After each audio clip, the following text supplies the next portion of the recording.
Democratic presidential nominee Kamala Harris and Republican presidential nominee Donald Trump make their final appeals to voters with the U.S. presidential election less than a month away. Hello, I'm Arnold Knight, and this is The Heat.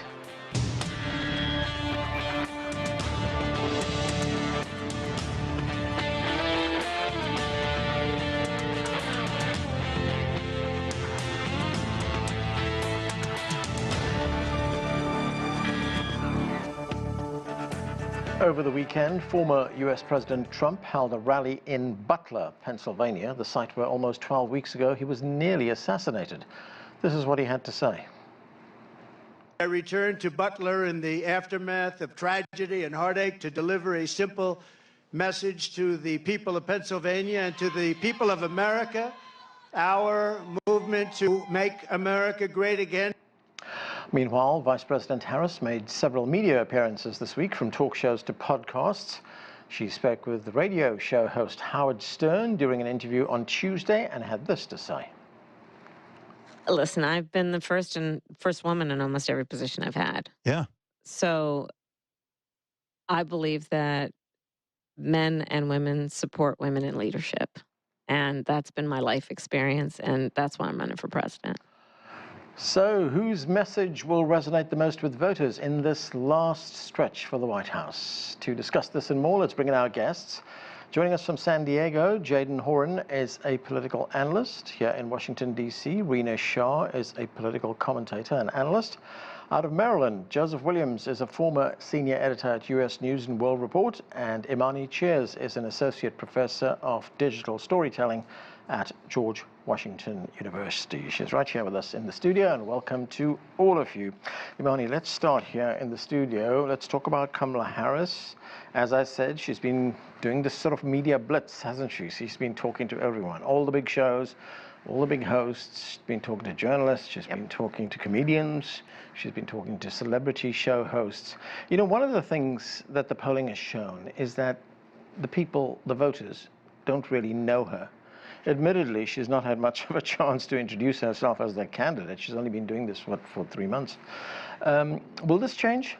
I think we're going to really see what we've seen this week, which is a true blitz. She has to get out in front of the American public and really introduce herself, reintroduce herself in a way that she's never done before, because she's never run for president. In this capacity. We know she obviously ran during the 2020 primaries, but to really see her now in this role, what she's been able to do, how can she differentiate herself from President Joe Biden? How can she really set clear some of the policies that she is going to focus on? And that's really going to be her opportunity to make her case. We know for right now that the majority of American voters have, quote unquote, made up their mind. But those independent and those swing voters who are really looking for something different and a way forward, she has an opportunity to make her case directly to them, and she has to. Right, important point you make there, where she has to differentiate herself from President Biden. That's very difficult, isn't it? She's a senior member of this administration. I mean, as his vice president, you know, she has arguably been lockstep with him on most of his, you know, not only international but domestic policies and decisions. And so she really has to set her case for why, especially for those who are very frustrated with the economy, for those who are very frustrated with the way in which that they see the Middle East and choices that are being made to continue different policies. She really has to make her point right now, because there are a lot of people who are very unhappy in this country, and they're looking for something that's going to really bring about change. And she keeps talking about moving forward, but the question is, moving forward with what policies, and how is she going to really claim them as her own? Right, what policies? Let me go to Jadan Horyn on that question. Jadan, what do you make of the Vice President's media appearances? You know, as Imani says, what policies? I mean, do we know much about her policies on things like the economy, on energy, economic priorities, immigration, foreign policy? Well, I think the campaign has woken up to the very legitimate criticism that was coming, from the media. I mean, of course, it was coming from the Trump campaign. They were keeping account of how many interviews they had done versus how many the Harris-Walz ticket had done. But, very legitimate criticism from the media of not really being out there and answering questions. And they took that to heart. Will it move the needle? That remains to be seen. But, Vice President Harris has a difficult task, and that is, she is, as the president himself said, lockstep in decision making, and the people are dissatisfied and they want change. I think the Harris campaign made a few mistakes leading up to kind of this media tour. You know, they didn't really deliver those policies in a way that she could then take the softball interviews, that she managed to have, and kind of explain them in terms, like kitchen table politics for people, and that's very problematic because as you have the optics of a hurricane going on in the swing state of North Carolina, and she's on a podcast, it would have been a perfect opportunity to talk about what her solutions would be for emergency management, for DHS. And for whatever reason, the campaign didn't seem to have that level of kind of forethinking. And kind of because of that, what we're seeing is an opportunity for the Trump campaign to take these and say that they're just a media tour. It's not really going out there to answer and explain things to the American people, and that's something that the campaign needs to do. I think all candidates should do it, and it's something the American people are definitely looking for. They need change, and the question is, can Kamala Harris be change? Can Donald Trump be change when they've both already been in office for almost 4 years for one and obviously 4 years for the other? Rina, Shah, let's talk about the one domestic issue that is dominating the headlines right now, dominating the news, Hurricane Milton. In a few hours, it will be hitting the Florida Gulf Coast. And, it's a weather phenomenon. It's a hurricane. But even the weather in the United States is now a political issue. Here is Republican candidate Donald Trump talking about this. Let's watch. People are dying in North Carolina. They're dying all over those 5-6 states. They're dying, and they're getting no help from our federal government because they have no money, because their money's been spent on people that should not be in our country. All this disinformation going out about how, we're devoting all this money to migrants, and even one congresswoman suggesting that I control the weather and implying that I'm sending it to red states. I mean, it's stuff off the wall. It's like out of a comic book. So, Rina, there we had former President Trump and then President Biden talking about this. As President Biden said, it sounds like it's coming out of a comic book. But what kind of impact is this going to have on the election? First, I must say that conspiracy theories certainly hold a unique place in the politics of 2024. We're seeing them not just become more widespread, we're seeing them more readily accepted because they're being promulgated by sometimes people in positions of trust, like congressmen and congresswomen. And that's not good for this election. In fact, in this election, what we're seeing is the highest levels of disinformation and misinformation than we've ever seen. Of course, have we measured before? I'm not fully sure about that. But the question at hand remains, what will really tip the scale to either candidate? Will it be this acceptance of these theories that are out there about either of them? Or will there be a real sense that we go back to the traditional view that political strategists like I hold, that people go to the ballot box on the day of the election and vote with how they're feeling about their priorities that day. What we've seen not change in the past 6 months in particular is people ranking economy the highest. Now, just today, I've come across some new information from Bloomberg News saying that Donald Trump might not be doing as well with his economic message as he has been doing in the past few months. Again, this leaves us with the open-ended question of, is it too late for there to be an impact on the voters that matter? Those, again, undecided, independently minded voters in the swing states. And I just say this is an anything is possible race. And I know we say that about other races, but this one really is because it's ahistorical in a way in which we have not seen before. Again, a candidate who is forced to run a full-on presidential campaign in a condensed period of time, that complicates matters and makes things very hard to measure. So I would be very wary of the polling at this point. Imani, just on that question of misinformation or disinformation, you're a teacher, you teach at George Washington University, you teach young students who will one of these days become journalists. How does one counter that?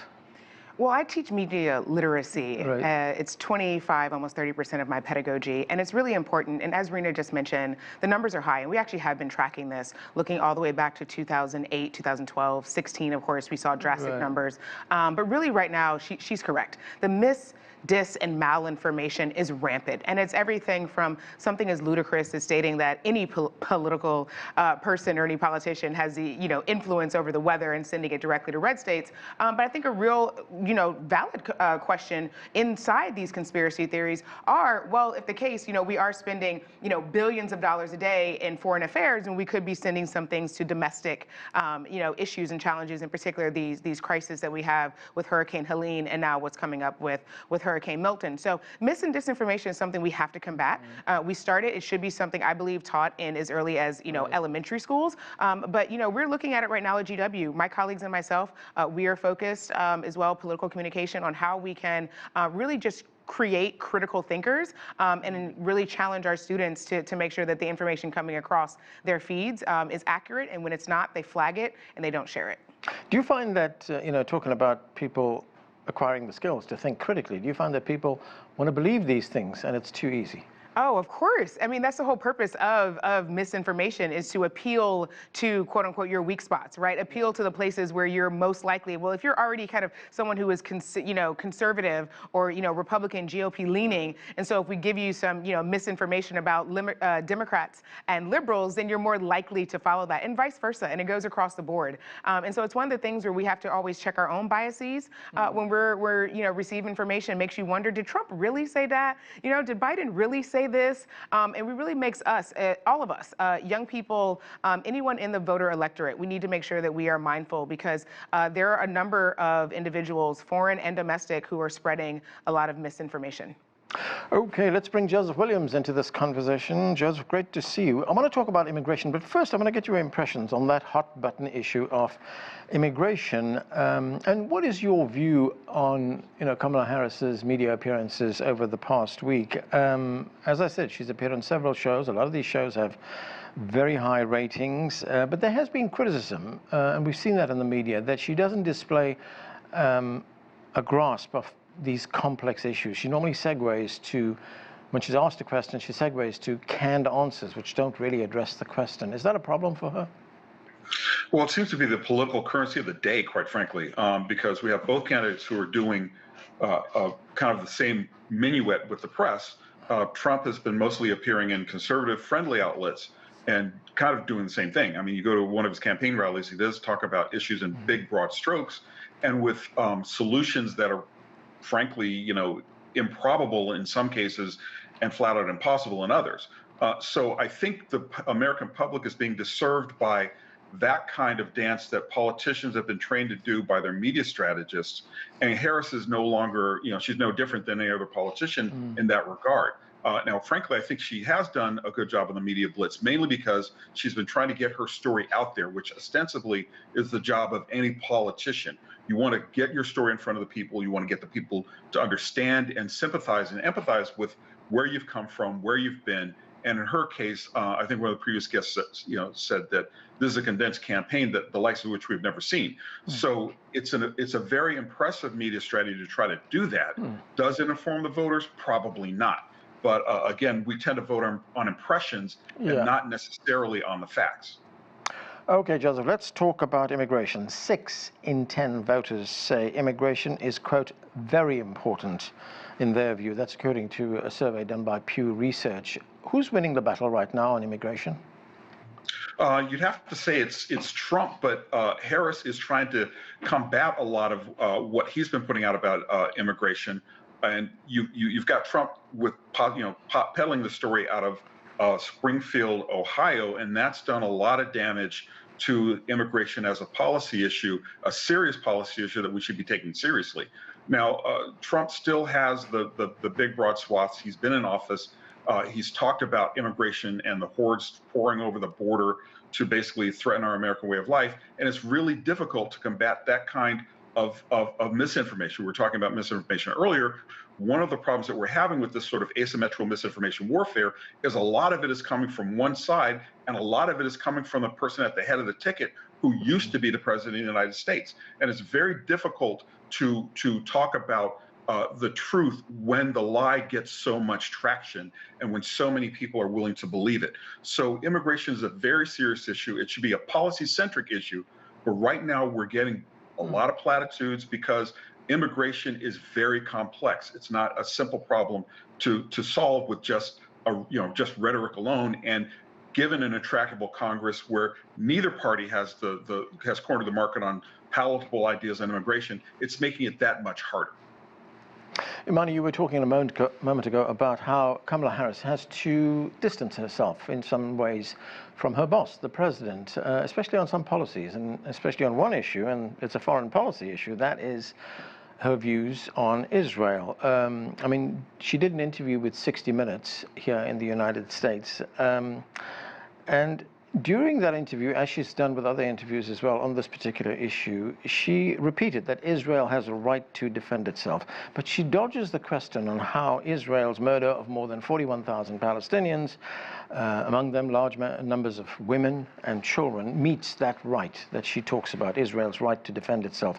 She also supports the continuation of the supply of arms, including 2,000-pound bombs, to Israel. And we know this is a very divisive issue, and it's lost Democrats a lot of support. What's it going to mean for her? I think this is honestly going to be what loses her the election. And I say that being someone who is actually a supporter. But this is the issue. They're going to be just enough. As I mentioned, we are at the point now, less than 30 days away from election day, and we know that it's independents, it is people who are on still undecided, and there's just enough. There are just enough people who voted uncommitted throughout the Democratic primary, just enough people to say that that's going to lose. Michigan, the decision at the DNC to not let a Palestinian American or someone from the uncommitted movement speak during the DNC was just it was a miss. It was a miss for them. And I do believe ultimately, and I know people say that people vote, of course, not on issues, but on emotion when they get into the ballot box. And I think what there's going to be is a lot of emotion around the fact that Kamala Harris is not able to use the word genocide. She is not able to really, again, differentiate herself from not only Joe Biden, but also from President Trump, who we know is a staunch supporter. And so if she can't come out offering anything else, anything different,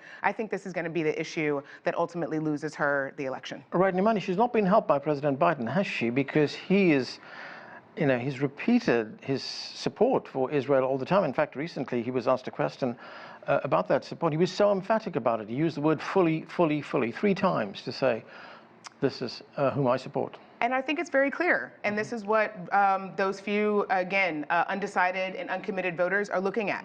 And so, yes, we can talk about the economy, we can talk about immigration, but when we're really looking at an election that's going to be won in the margins, it's going to be won by thousands of votes in certain places, that it's going to be just enough people who do not see the difference, just enough individuals who are passionate and compassionate towards Palestinian cause, who are anti-genocide, who do not believe that there should be any ally should have unfettered access to weaponry, especially when the response is so indiscriminate right now, which is what we're seeing, including the fact that we now have a larger war in the region with Lebanon, again, Syria, Yemen. We have all of these other, we can talk about Hamas, we can talk about Hezbollah, we can talk about the Houthis, but at the end of the day, we just have constant U.S. support, and no one also is really looking for, no one is looking for World War III.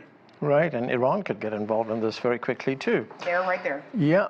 Jadan, on this particular issue, I mean, foreign policy doesn't normally play a pivotal role in United States presidential elections, does it? But could it be different this time? I mean, to be fair, there doesn't appear to be much of a difference between Kamala Harris's view and Donald Trump's view on how to handle the situation in Gaza. But could it this time decide the election? It really comes down to the margins. Foreign policy is typically not something that decides the presidential election in general, because American foreign policy is held by both political parties and oriented towards what benefits America. Remember, domestic politics are often driven by ideology, and there's vast differences between the parties.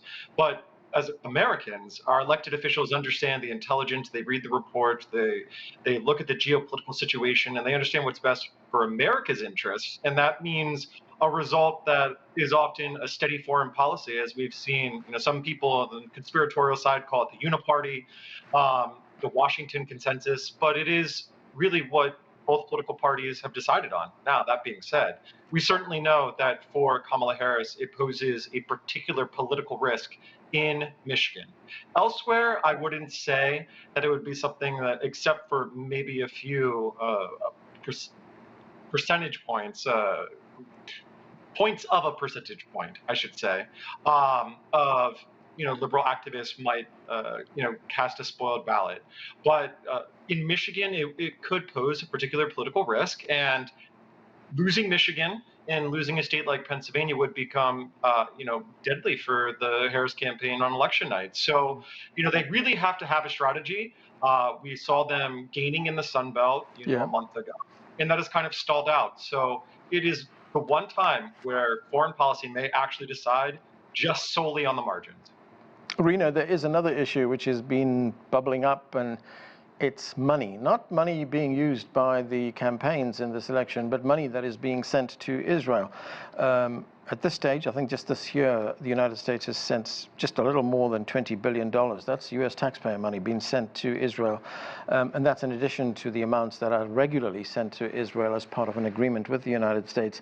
So at a time when the country is facing a lot of challenges here, you've got the hurricane disaster, you've got problems with, rising costs. Rising costs of everything, childcare, healthcare, housing, poverty to deal with as well. How is this going to play out in the election? See, the money is exactly why I disagree about this sentiment that I think pervades the Beltway, is that foreign affairs doesn't play in U.S. elections. Let's draw a direct line to the voters who every 2 to 4 years get frustrated with the way Washington spends our money. This is directly impacting the minds of voters, the sense that we just port money abroad to places like Ukraine, to places like Israel, and that we nation build abroad, and we have for decades, but we don't build our own people up. I have seen that sentiment come up in this election quite a bit.